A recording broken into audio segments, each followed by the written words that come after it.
बिस्मिल्लाहिर्रहमानिर्रहीम। अस्सलाम वालेकुम दोस्तों, आवां उस्ताद अब्दुल गफ़ार तव्हां ॾिसी रहिया मुंहिंजो यूट्यूब चैनल। दोस्तों एक नए वीडियो सां गॾु तव्हांजी ख़िदमत में। दोस्तों अॼु कुझु ॾुखियनि लफ़्ज़नि खे हिजे पढ़ण जो तरीक़ो सिखंदासीं। दोस्तों तव्हांखे गुज़ारिश आहे जेकॾहिं चैनल ते नवां आहियो त वीडियो खे लाइक शेयर ऐं चैनल खे सब्सक्राइब ज़रूरु कंदा। लफ़्ज़ आहे अहंज। लफ़्ज़ अहंज के हिजे करण जो तरीक़ो आहे अलफ़ ज़बर अ, हे नून ज़बर हैं, जिम पेश जो, अहंज। हे ऐं नून के मिलाए पढ़ंदासीं। उन खां पोइ लफ़्ज़ आहे आला। लफ़्ज़ आला के हिजे करण जो तरीक़ो आहे अलफ़ ऐं ऐन के मिलाए पढ़ंदासीं।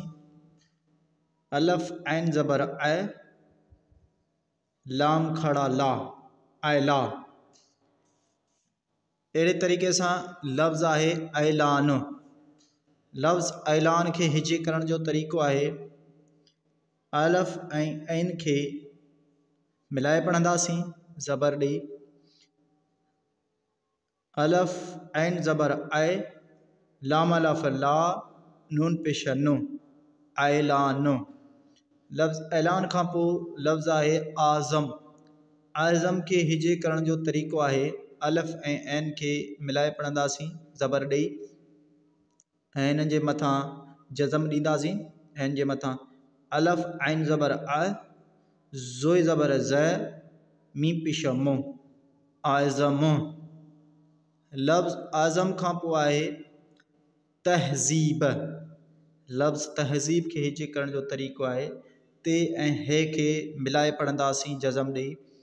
ते हे ज़बर तह, ज़ाली ज़ेर ज़ी, बे ज़बर ब, तहज़ीब। उन खां पोइ लफ़्ज़ आहे तबलीग। लफ़्ज़ तबलीग के हिजे करण जो तरीक़ो आहे ते ऐं बे के मिलाए पढ़ंदासीं जज़म ॾेई। ते बे ज़बर तब, लामी ज़ेर ली, गैन ज़बर ग, तबलीग। तबलीग लफ़्ज़ खां पोइ आहे लफ़्ज़ तहरीक। लफ़्ज़ तहरीक के हिजे करण जो तरीक़ो आहे ते ऐं है के जज़म ॾेई ज़बर ॾेई मिलाए पढ़ंदासीं हिकिड़ो आवाज़ करे। ते है ज़बर तह, रे ये ज़ेर री, काव ज़बर क, तहरीक। लफ़्ज़ तहरीक खां पोइ आहे मेहमान। मेहमान लफ़्ज़ के हिजे करण जो तरीक़ो आहे मीम ऐं हे के ज़बर ॾेई जज़म ॾेई मिलाए पढ़ंदासीं हिकिड़ो आवाज़ करे। मीम हे ज़बर मह, मीम अलफ़ मा, नून पेश नु, मेहमान। जेकॾहिं हिकिड़ो महिमान आहे त पोइ महिमान, जेकॾहिं वधीक हूंदा त पोइ महिमान, नून के ज़बर ॾींदासीं त जमा चई वेंदो। अहिड़े तरह सां लफ़्ज़ आहे मुहर्रम। लफ़्ज़ मुहर्रम महीने जो नालो आहे। हिन खे हिजे करण जो तरीक़ो आहे मीम पेश मु, हाय रे ज़बर हर, छो त हिन खे शद ॾींदासीं रे रिछ के ऐं हाय सां गॾाए पढ़ंदासीं ऐं रे रिछ के ॿ चकर पढ़ंदासीं। लफ़्ज़ के शद आहे रे के। मीम पेश मु, हाय रे ज़बर हर, रे ज़बर र, मीम पेश मु, मुहर्रम। जेॾीमहिल हिजे कंदासीं त ॿ रे रिछ पढ़ंदासीं ऐं लिखण में सिर्फ़ु असां हिन खे हिकिड़े चकर लिखंदासीं। जेकॾहिं उचार कढंदासीं त उन में बि रे रिछ जो आवाज़ र यानी ॿ चकर ईंदो, मुहर्रम। पोइ लफ़्ज़ आहे मल्ह।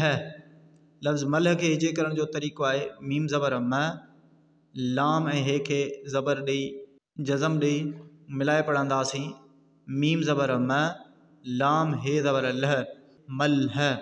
लफ़्ज़ मल्ह खां पोइ आहे मल्हाईंदा। मल्हाईंदा के हिजे करण जो तरीक़ो साॻे वांगुरु आहे मीम ज़बर म, लाम हे अलफ़, हिकिड़ो ई आवाज़ ठहंदो हिननि जो मीम ज़बर म, पोइ लाम हे अलफ़ जेको आहे हिन टिनी अखरनि जो हिकिड़ो ई आवाज़ ठहंदो लाम हे अलफ़ ला, मल्हा। हमदो ये नून ज़ेर ई, दाल अलफ़ दा, मल्हाईंदा। अहिड़े तरह सां लफ़्ज़ आहे मकतब।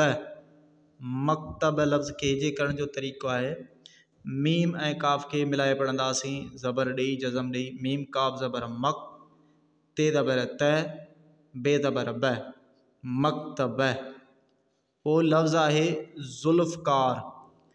लफ़्ज़ ज़ुल्फ़कार खे हिजे करण जो तरीक़ो आहे ज़ाल ऐं लाम खे मिलाए पढ़ंदासीं। वाव ऐं अलिफ जेको आहे साकिन यानी ख़ामोश रहंदा। ज़ाल लाम पिश ज़ुल, फे पिश फ़, काफ़ लफ़ का, रे पिश रु, ज़ुल्फ़कार। अहिड़े तरह सां लफ़्ज़ आहे ज़ुल्हज। ज़ुल्हज लफ़्ज़ खे बि हिजे करण जो साॻियो तरीक़ो आहे ज़ाल ज़रो यानी ज़ाल ऐं लाम खे मिलाए पढ़ंदासीं पेश ॾेई। ही वाव ऐं अलफ़ जेको सो ख़ामोश यानी साकिन हूंदा। ज़ाल लाम पेश ज़ुल, हाय ज़बर है, जीम ज़बर ज, ज़ुल्हज। अहिड़े तरह सां लफ़्ज़ आहे अलैहिस्सलाम। अलैहिस्सलाम के हिजे करण जो तरीक़ो आहे ऐन ज़बर अ, लाम ये ज़बर लय, हे सीन यानी हिन सीन के शद ॾींदासीं।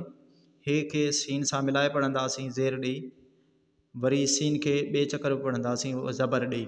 पहिरें शद ॾेई हिन सां गॾाए पढ़ंदासीं हे सीन ज़ेर हिस, हे सीन ज़ेर हिस, सीन ज़बर स, लाम अलफ़ ला, मीम पेश मु, हिस्सलाम यानी अलैहिस्सलाम।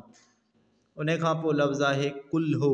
लफ़्ज़ कुल्हो खे हिजे करण जो तरीक़ो आहे काफ़ पेश को, लाम हे वा यानी लाम हे वा इन्हनि खे गॾाए पढ़ंदासीं लाम हे वा लो, कुल्हो हिकिड़ो ई आवाज़ इन्हनि जो ठहंदो लो। काफ़ पेश को, लाम हे वा लो, कुल्हो।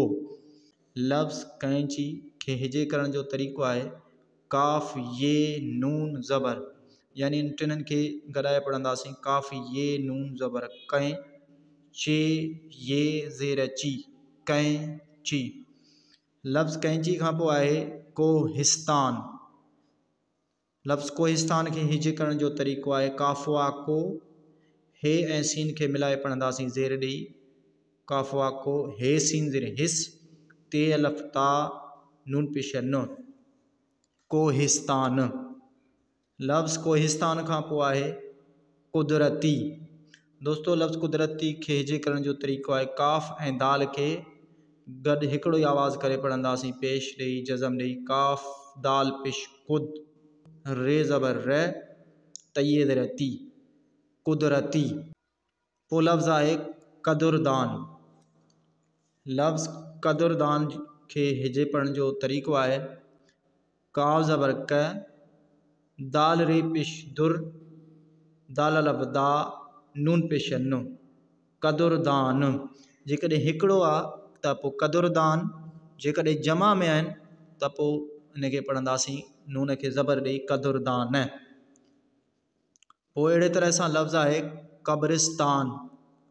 लफ़्ज़ क़ब्रिस्तान खे हिजे करण जो तरीक़ो आहे काफ़ ज़बर क, बे पेश ब, रे सीन ज़बर रस, रे खे सीन सां मिलाए पढ़ंदासीं रे सीन ज़बर रस, ते अलफ़ ता, नून पेश नु, क़ब्रिस्तान।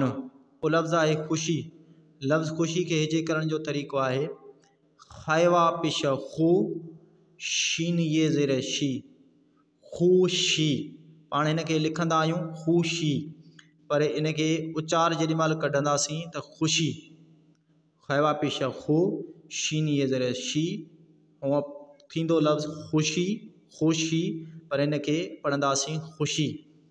लफ़्ज़ डिसंबर के हिजे करण जो तरीक़ो आहे डे ज़ेर डे, सीन मीम ज़बर सम, सीन ऐं मीम खे ज़बर ॾेई जज़म ॾेई मिलाए हिकिड़ो आवाज़ ठाहींदासीं सीन मीम ज़बर सम, बे ज़बर ब, रे पेश रु, डिसंबर। लफ़्ज़ आहे अज़मत। अज़मत लफ़्ज़ के हिजे करण जो तरीक़ो आहे ऐन ऐं ज़ोए खे ज़बर ॾेई जज़म ॾेई हिकिड़ो ई आवाज़ ठाहींदासीं ऐन ज़ोए ज़बर अज़, मीम ज़बर म, ते ज़बर त, ऐन ज़ोए ज़बर अज़, मीम ज़बर म, ते ज़बर त, अज़मत। रे ज़बर र, ज़ाद ज़ेर ज़े, ये लाम ज़बर यल, ये के लाम सां ज़बर ॾेई मिलाए पढ़ंदासीं रे ज़बर र, रे ज़बर र, ज़ाद ज़ेर ज़े, ये ऐं लाम खे ज़बर ॾेई गॾाए पढ़ंदासीं ये लाम ज़बर यल, लाम खड़ा ला हे ज़ेर हे रज़ी अल्लाह हे। वो लफ्ज़ आहे ख़लीलुल्लाह। लफ्ज़ ख़लीलुल्लाह के जे करण जो तरीक़ो आहे ख़ै ज़बर ख़ लाम ये ज़ेर ली लाम लाम पेश लुल लाम खड़ा ज़बर ला हे पेशा हो ख़लीलुल्लाह। उन खां पोइ आहे लफ्ज़ चुगली। लफ्ज़ चुगली के हिजे करण जो तरीक़ो आहे चे ऐं ग़ैन खे मिलाए पढ़ंदासीं पेश ॾेई ऐं जज़म ॾेई चे ग़ैन पेश चुग हिकिड़ो ई आवाज़ ठहंदो चुग चे ग़ैन पेश चुग लाम ये ज़ेर ली चुगली। उन खां पोइ लफ्ज़ आहे पिनकी। लफ्ज़ पिनकी के हिजे करण जो तरीक़ो आहे पे ऐं नून खे मिलाए पढ़ंदासीं ज़ेर ॾेई ऐं जज़म ॾेई हिकिड़ो ई आवाज़ ठाहींदासीं पे नून ज़ेर पिन काफ़ ये ज़ेर की पिन की। उन खां पोइ आहे रावलपिंडी। रावलपिंडी लफ्ज़ के हिजे करण जो तरीक़ो आहे रे अलफ़ रा वा लाम ज़बर वल वा ऐं लाम खे हिकिड़ो ई ज़बर ऐं जज़म ॾेई मिलाए पढ़ंदासीं वल रे अलफ़ रा वा लाम ज़बर वल पे नून ज़ेर पे यानी पे ऐं नून खे ज़ेर ॾेई जज़म ॾेई गॾाए पढ़ंदासीं पे नून ज़ेर पे डे ये ज़ेर डी पेंडी रावल पिंडी। उन खां पोइ लफ्ज़ आहे ज़िलज़िलो। लफ्ज़ ज़िलज़िलो खे हिजे करण जो तरीक़ो आहे ज़े ऐं लाम खे ज़ेर ॾेई जज़म ॾेई हिकिड़ो आवाज़ ठहंदो ज़े लाम ज़ेर ज़िल ज़े ज़ेर ज़े लाम वा लो ज़िलज़िलो। उन खां पोइ लफ्ज़ आहे कोहमरी। लफ्ज़ कोहमरी के हिजे करण जो तरीक़ो आहे काफ़ वा को हे पेश ह कोह मीम ज़बर म रये ज़ेर री मरी कोहमरी। उन खां पोइ लफ्ज़ आहे तक़सीम। तक़सीम लफ्ज़ के हिजे करण जो तरीक़ो आहे ते ऐं काफ़ के ज़बर ॾेई जज़म ॾेई हिकिड़ो ई आवाज़ ठाहींदासीं ते काफ़ ज़बर तक सीन ये ज़ेर सी मीम पेश मो तक़सीम। लफ्ज़ आहे विरहासत। लफ्ज़ विरहासत के हिजे करण जो तरीक़ो आहे वा ज़ेर वे वा खे ज़ेर ॾींदासीं रे हे अलफ़ यानी ही टई अखर जेके आहिनि हिननि खे हिकिड़े ई आवाज़ में पढ़िबो वा ज़ेर वे रे हे अलफ़ रा विर रहा सीन ज़बर स ते ज़बर त विरहा सत। पोइ उन खां पोइ लफ्ज़ आहे अजनबी। लफ्ज़ अजनबी के हिजे करण जो तरीक़ो आहे अलफ़ ऐं जीम खे मिलाए पढ़ंदासीं ज़बर ॾेई जज़म ॾेई अलफ़ जीम ज़बर अज हिकिड़ो ई आवाज़ ठहंदो अलफ़ जीम खे मिलाए नून ज़बर न बये ज़ेर बी अजनबी। नगहबान लफ्ज़ के हिजे करण जो तरीक़ो आहे नून खे ज़ेर ॾींदासीं नून ज़ेर ने गाफ़ हे ज़बर गह निगह बे अलफ़ बा नून पेश न निगहबान। उन खां पोइ लफ्ज़ आहे एहतराम।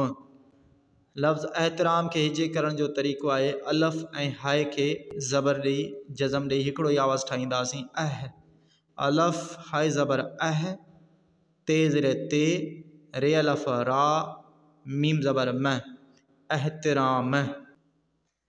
लफ्ज़ अहञाण के हिजे करण जो तरीक़ो आहे अलफ़ हाय ज़बर ञे अलफ़ ञा णे ज़बर ण अहञाण। उन खां पोइ लफ्ज़ आहे साञह। लफ्ज़ साञह के हिजे करण जो तरीक़ो आहे सीन के अलफ़ ॾींदासीं सीन अलफ़ सा ञे हे ज़बर ञह साञह। उन खां पोइ लफ्ज़ आहे मुख़्तलिफ़। लफ्ज़ मुख़्तलिफ़ के हिजे करण जो तरीक़ो आहे मीम खाए पेश मुख मीम ऐं खाए खे पेश ॾेई जज़म ॾेई मिलाए पढ़ंदासीं हिकिड़ो आवाज़ ठाहे मीम खाए पेश मुख ते ज़बर त लाम ज़ेर ले फे पेश फो मुख़्तलिफ़। दोस्तों ये कुछ ॾुखिया लफ्ज़ हुआ जिन खे हिजे में असां सिखियो अॼु। दोस्तों तव्हांखे वीडियो कीअं लॻो उमेदु आहे त वीडियो तव्हांखे पसंदि आयो हूंदो। दोस्तों पंहिंजे राय खां असांखे ज़रूरु आगाह कजो। जिते रहो ख़ुशि रहो।